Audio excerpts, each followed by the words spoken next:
Nós, homens e mulheres que nos dedicamos à educação, sabemos que hoje há um certo anacronismo na relação dentro da universidade. Este anacronismo significa estamos fora do tempo ou numa colisão do tempo.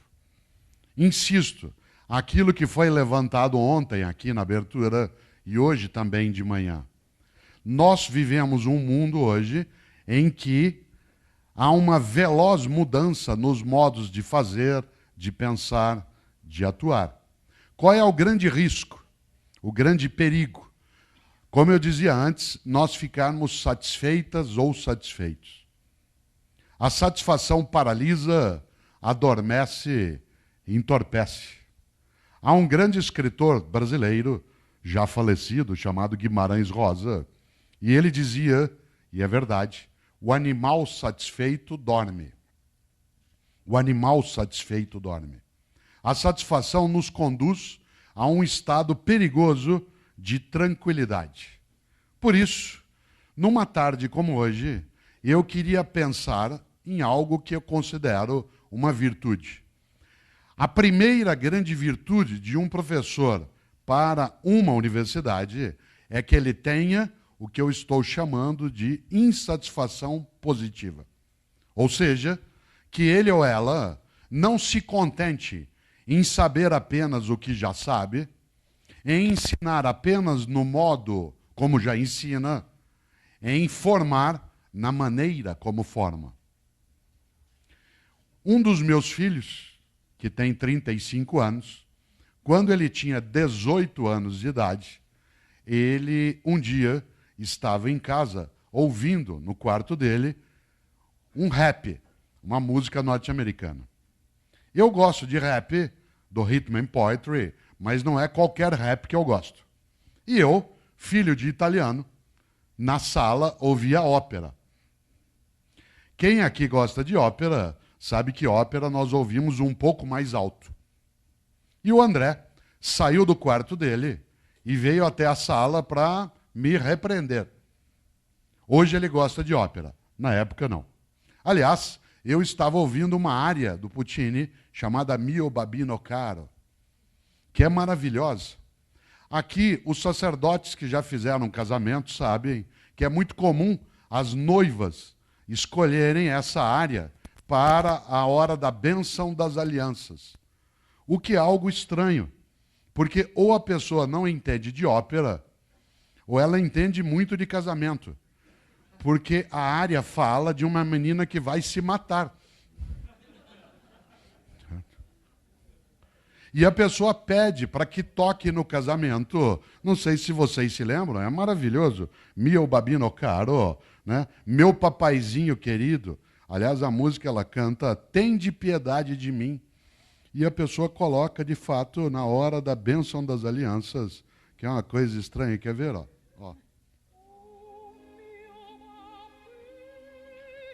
Ó, meu papaizinho querido. Tenha piedade de mim. Eu aqui na beira da Porta Rossa, né, em Florença. Ou o senhor me dá esse anel de casamento, ou eu me mato. E ela se mata. E a pessoa põe isso na hora do casamento. Deve ser premonição. Eu ouvindo ópera, o André ouvindo rap, e ele saiu do quarto dele e falou, pai, pelo amor de Deus, isso lá é música? Eu falei, André, meu filho, que pena, você aos 18 anos de idade já está ficando vítima da indigência mental. Aos 18 anos de idade, você já fechou a tua cabeça para aquilo que é diferente do que você conhecia. Você, aos 18 anos de idade, acha que a única música que serve é aquela que você já ouvia. Você, aos 18 anos de idade, ficou impermeável a conhecer o que não conhece. Você, aos 18 anos de idade, ficou refém da pobreza das ideias. Ele falou, pai, você está ficando louco. Eu disse, eu estou ficando louco e você está ficando velho. Atenção, não confunda idoso com velho. Não confunda idoso com velho. Idosa é uma pessoa que tem bastante idade. Velha é a pessoa que acha que já sabe, que já conhece, que não precisa mais aprender. Idosa é uma pessoa de 70 anos de idade, 80 anos de idade. Velho, você pode ser e eu, com 20 anos de idade, 30, 60, 70. O grande perigo da Universidade Católica não é ficar idosa, mas é ficar velha. A Universidade Católica, que são as primeiras formas de universidade no Ocidente, que tem mais de 800 anos de história, correram em vários momentos, e ainda correm, um risco, não de ficar idosas, mas de ficarem velhas. Qual é a diferença, repito, entre o idoso e o velho? O velho é aquele que acha que já sabe, é aquele que acha que já está pronto. Em português, nós trouxemos uma palavra do latim que se usa em francês, se usa em espanhol e se usa em inglês. Em português, nós usamos a palavra perfeito. Perfeito, como sabe o que estudaram latim aqui, significa feito por completo, feito por inteiro, concluído. Por isso, cuidado, porque uma universidade envelhece quando os homens e as mulheres que nelas atuam consideram que o que fazem é perfeito. Isto é, já está feito por completo, feito por inteiro, e basta reproduzir. Um dos grandes alemães da história, que ganhou cidadania norte-americana, foi Albert Einstein. E Einstein é autor de uma frase inesquecível. Einstein dizia: tolice é fazer as coisas sempre do mesmo jeito e esperar resultados diferentes. Tolice é fazer as coisas sempre do mesmo modo e aguardar resultados diferentes. Nós precisamos afastar, como professores e professoras, do nosso dia a dia, a possibilidade de sermos velhos tolos. Nós precisamos ser sábios idosos. Por isso, para que você e eu sejamos um idoso sábio e não um velho tolo, é preciso que a gente tenha uma virtude junto com a anterior. Eu mencionei a anterior como sendo uma insatisfação positiva. Agora falo uma segunda virtude que não é teologal, ela é pedagógica. A segunda grande virtude pedagógica é a humildade. Humildade. Você sabe que humildade é diferente de subserviência. Uma pessoa subserviente é aquela que se dobra a qualquer coisa. Uma pessoa humilde é aquela que sabe que não sabe tudo, aquela que sabe que não é a única que sabe, aquela que sabe que a outra pessoa sabe o que ela não sabe, aquela que sabe que ela e a outra pessoa saberão muita coisa juntas, aquela que sabe que ela e a outra pessoa nunca saberão tudo que pode ser sabido. Foi claro? Humildade não é subserviência. Humildade é voltar àquilo que um dia nos ensinou. Aquele que teve que ganhar um nome humilde, que foi Paulo. Porque o apóstolo Paulo, como sabem, ao receber esse nome, foi para aprender a ser pequeno. Nós estamos numa grande cidade chamada São Paulo. Vocês sabem que esta cidade que nós estamos, aqui é uma das partes dessa metrópole, recebeu esse nome porque ela foi fundada no dia 25 de janeiro. E na crença cristã, 25 de janeiro é o dia da conversão do judeu Saul para o cristianismo. Como os jesuítas fundaram a cidade de São Paulo no dia 25 de janeiro, ela recebeu esse nome. O que é um nome hoje contraditório, porque afinal, Como Paulos, em latim, significa pequeno, a cidade ultrapassou o que ela deveria. Mas ela, na origem, tem algo que nos lembra a educação. Vocês sabem que das 10 maiores cidades do mundo, São Paulo é a única que não nasceu num forte militar. É a única que nasceu numa escola. Das 10 maiores cidades do mundo, a cidade de São Paulo é a única que nasceu numa escola, num colégio, em vez de nascer num forte militar. Isso talvez nos dê algum alento, alguma esperança. Mas, por outro lado, é preciso voltar a uma expectativa, que é a ideia da humildade. Olha que coisa interessante. Eu trabalhei 17 anos com um grande educador brasileiro chamado Paulo Freire. Paulo Freire, eu trabalhei com ele por 17 anos, ele foi inclusive meu orientador no doutorado, e ele foi secretário de Educação na cidade de São Paulo, e eu o substituí depois, por 2 anos, nessa atividade de gestão pública. Paulo Freire, não sei se sabem, é o brasileiro com o maior número de títulos de doutorado honoris causa de toda a história do Brasil. O Brasil tem 512 anos de fundação. E Paulo Freire, um educador, é o brasileiro com o maior número de títulos de doutorado honoris causa da história.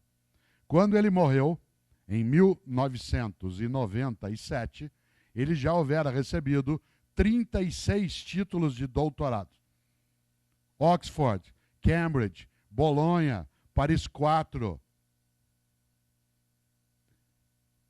África, Ásia, Europa, América. E ainda recebeu mais 5 pós-mortem. Por isso, ele tem 41 títulos de doutorado.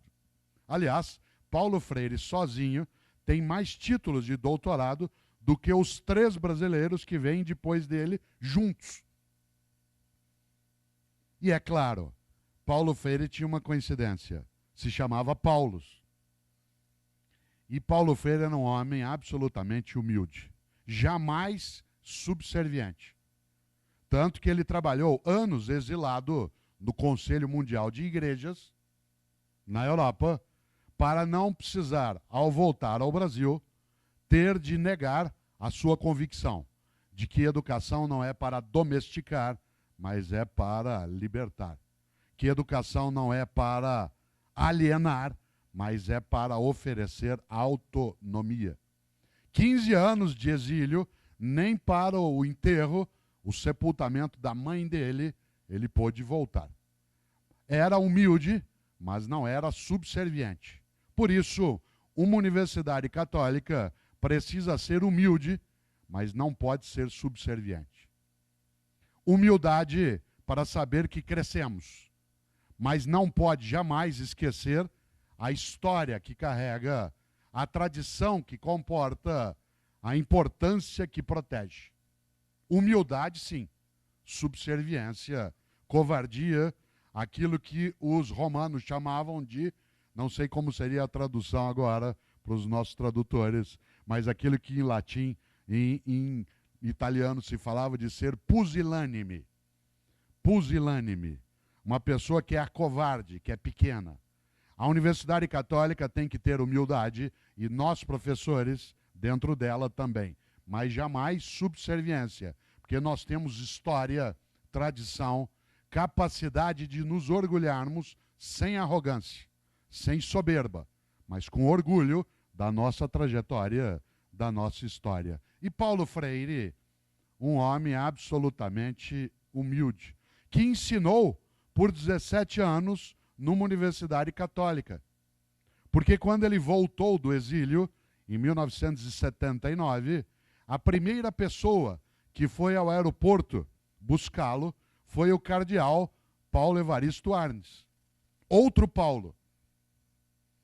E Dom Paulo Evaristo o recebeu e o levou até a Universidade Católica de São Paulo para que ele pudesse, Paulo Freire, depois de 15 anos de exílio, ser homenageado. E Paulo Freire ficou na Universidade Católica por 17 anos ensinando.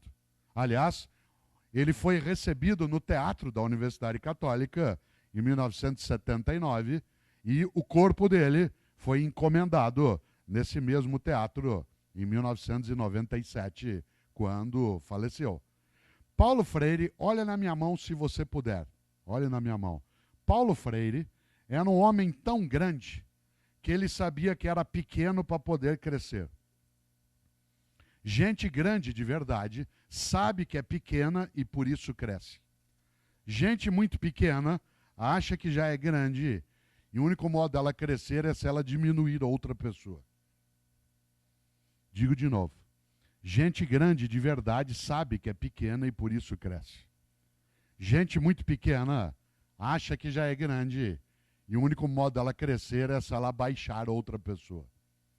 A Universidade Católica e nós, professores e professoras dentro dela, temos de saber que para sermos grandes, nós temos de nos conhecer pequenos. Isto é, temos a cabeça aberta em relação a um mundo que muda, levarmos essa mudança em conta, mas não nos tornarmos reféns da mudança.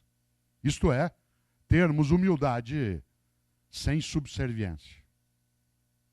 Claro, nós temos uma história de universidades católicas de mais de 800 anos. Quero introduzir aqui uma distinção daquilo que vem do passado, algumas coisas têm que ser trazidas até hoje. Aquilo que tem que ser protegido, guardado, levado adiante. A gente chama isso de tradição. Tradição é o que vem do passado e precisa ser protegido, guardado, levado adiante. Mas há coisas que vêm do passado que têm que ficar lá no passado. Porque elas são ultrapassadas, elas já não têm mais lugar, elas não fazem mais sentido. A isso nós chamamos de arcaico. Há uma diferença entre o tradicional e o arcaico. O tradicional é o que veio do passado e nós temos que proteger. O arcaico é o que veio do passado e nós temos que descartar, deixar lá. Há muitas coisas na Universidade Católica que são tradicionais e precisam ser levadas para o século 21, 22, 23. A atenção ao conteúdo, a formação humanista, o relacionamento saudável na convivência, a recusa ao egoísmo, a noção de acolhimento, o desejo de formar pessoas, isso é tradicional. Mas algumas coisas vêm do passado da Universidade Católica e essas coisas são arcaicas. Que é o autoritarismo em vários lugares, o envelhecimento de algumas práticas pedagógicas, a arrogância eventual de professores e professoras que no mundo de mudança insistem na tolice de continuarem como eram. A utilização, às vezes, de conteúdos que não fazem mais sentido no século XXI. Por isso, em cada escola, você e eu, professor e professora, temos de saber fazer uma separação do que veio do passado, o que é tradição e que nós vamos levar adiante, e o que é arcaico que nós vamos deixar no passado. Existe um verbo em alemão, eu não falo alemão, né? Eu conheço algumas coisas em alemão, inclusive porque eu sou avô de alemão, né? Eu sou um opa, né? Porque uma das minhas filhas é casada com um alemão e ela tem um filho, né, que me chama de opa, né? Mas eu não falo alemão, exceto algumas coisas e para xingar o meu genro, né? E um verbo alemão que eu não saberia dizê-lo, mas aqui quem o fala, né, saberia fazê-lo, e ele representa muito bem o que eu quero dizer com isso, né? Que é um verbo que, dito no sotaque brasileiro, ele seria dito aufheben. Aufheben.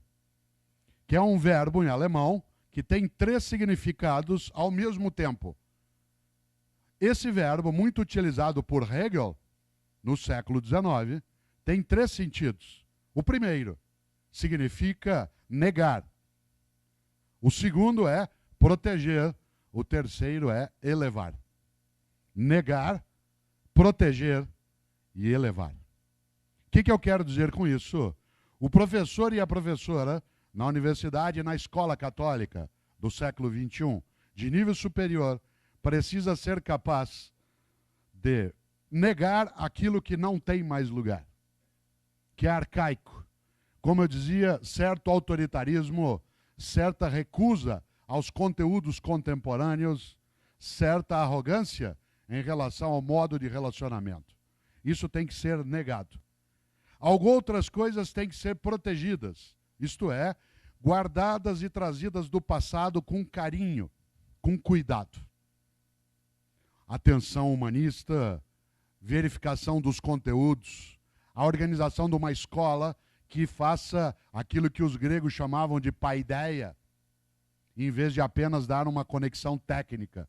Uma das coisas, parênteses, que eu admiro na FEI, na faculdade, ou aqui hoje que estamos, né, na Fundação Educacional Inaciana, na sua história, eu fui professor por 16 anos em escolas jesuíticas de nível superior, além da Universidade Católica. Aliás, nesse auditório, há 2, né, que foram meus reitores, o padre Paulo Delbu e o padre Severino Peters, atual presidente. Ambos foram meus reitores. E uma coisa que eu aprendi com os jesuítas, aliás, eu fiz filosofia na tradição jesuítica. Eu fui formado na antiga, aqui no Brasil, mas não velha, antiga Faculdade Nossa Senhora Medianeira. Isso significa que, nesta lógica, uma das coisas que eu admiro no centro universitário é que, embora seja uma estupenda escola de engenharia, ela oferece formação integral em relação à capacidade técnica, à capacidade de caridade, no sentido agápico do termo, da força do pensamento em volta das artes e da intervenção na sociedade. Por isso, volto, para ir amarrando o meu raciocínio. Há coisas que nós negamos, o arcaico. Outras nós protegemos, o atenção ao conteúdo, o papel docente, e outras coisas nós temos que elevar. Isto é, ir adiante. Em outras palavras, não nos contentarmos com os modos como já fizemos as coisas. Aliás, uma das frases que eu mais gosto é de um grande norte-americano, de um grande norte-americano que é ligado ao tempo do consumo e que todos os anos ele disputa quando há eleições nos Estados Unidos para a presidência da República e ele perde todas as eleições. Mas ele não desiste, inclusive porque esse homem, chamado Ralph Nader, ele aprendeu uma coisa: não existe fracasso no erro, o fracasso está na desistência. Você não fracassa quando erra, fracassa quando após ter errado, desiste. E Ralph Nader diz algo especial, ele diz: o verdadeiro líder não forma seguidores, forma outros líderes. Digo de novo, o verdadeiro líder não forma seguidores, forma outros líderes. Porque quando eu formo, como docente, apenas um seguidor, nós ficamos onde já estávamos. Mas quando eu formo alguém que me ultrapassa, eu consigo elevar aquilo que a gente precisa. Por isso, nesses 4 minutos finais desta intervenção original, eu queria trazer à tona 2 reflexões. Aliás, 3 delas. A primeira delas, há um grande português que viveu no Brasil, professora Terres, grande, especial, chamado Antônio Vieira. Antônio Vieira foi um grande padre jesuíta do século XVII. E o padre Antônio Vieira começa um dos seus sermões, ele que foi um grande escritor de sermões, com uma frase que quando a senhora me passou o bilhete, eu me lembrei do padre Antônio Vieira. Porque o padre Antônio Vieira começa o sermão dizendo: peço desculpas a todos, mas não tive tempo para ser breve. Peço desculpas a todos, mas não tive tempo para ser breve. A segunda consideração que eu quero fazer: qual é, de fato, a escola que tenha um professor e uma professora que respeitem a tradição e descartem o arcaico. Aquele que, além de uma insatisfação positiva, tenha humildade, mas especialmente tenha coragem. Coragem. Coragem não é ausência de medo. Coragem é a capacidade de enfrentar o medo. Coragem é a capacidade de iniciativa. Coragem é a capacidade de ir buscar em vez de aguardar. O velho aguarda, o idoso procura. Olha que coisa interessante. Eu quero lembrar algo, e aqui termino, que é uma das ideias que mais me perturba, no bom sentido, que é, na regra dos beneditinos, quando São Bento funda a ordem beneditina, ele faz uma regra, um conjunto de normas. Das regras beneditinas, quem aqui é beneditino sabe disso, a que eu mais aprecio é aquela que deveria se aplicar a todos os professores e professoras de escolas católicas. É a regra 34. A regra 34 dos beneditinos diz: é proibido resmungar. É proibido resmungar. Não é proibido discutir, não é proibido debater, não é proibido discordar. É proibido resmungar. O monge beneditino que resmungar, que murmurar, para usar o latim, ele é colocado fora. O que é resmungar? Resmungar é, em vez de fazer, dizer: alguém tem que fazer alguma coisa.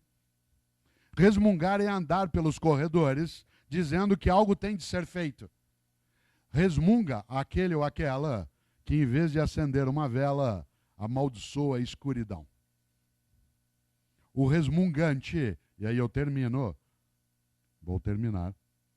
O resmungante é aquele que não entende o que disse um outro grande beneditino, e essa será a minha última frase, que é um homem do século XVI, um monge beneditino chamado François Rabelais.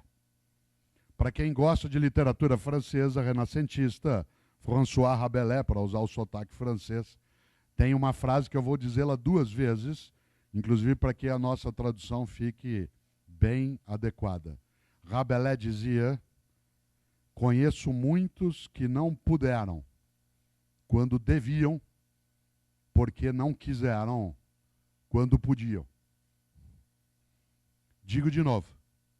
Conheço muitos que não puderam, quando deviam, porque não quiseram, quando podiam. A gente quer, deve e pode. O professor adequado para a nossa escola é aquele que tem humildade, satisfação não completa, coragem e noção de urgência. É urgente. A gente quer, deve e pode. A gente faz. Obrigado.